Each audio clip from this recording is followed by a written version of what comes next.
entering this market as meteorologists because, wow, we've got our own something special going on here. So the longer you live and work in a place, the better feel for you get it. We have a secret weapon at Channel 5, and his name is Harvey Leonard.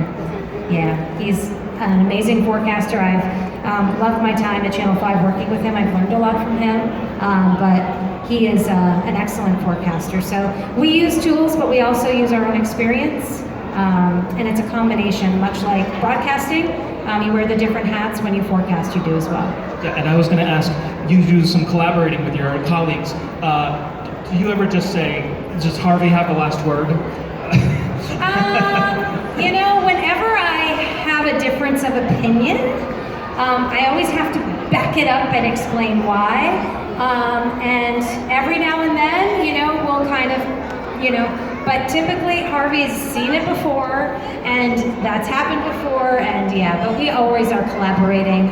Winter storms especially, I think are definitely the storms that are the most challenging, and this winter too. I mean, we didn't have much of a winter, but it was rare for us when we did get a storm this winter to have it purely be snow, right? I mean, we had so many mixed precipitation events this winter, which are the most challenging to forecast, because you think about your house, how many times it changed from one form to another, but it was doing that in other areas at, you know, different times as well. So very challenging to forecast this past winter. Yeah. Nice. It's actually a nice parallel for science in general, which is you make observations, and then if you make a guess, you need your data to back it up. You're not just, it's not arbitrary, you use your experience and the data that's in front of you to do that. So let's jump to our next section here. So now that we've made our observations, we're ready to make a forecast, right? Not so fast. You see, our atmosphere is like a cake made of lots of layers. We've only figured out what's going on the bottom layer where we live. We need to figure out what's going on all those layers all the way to the top before we can make a forecast.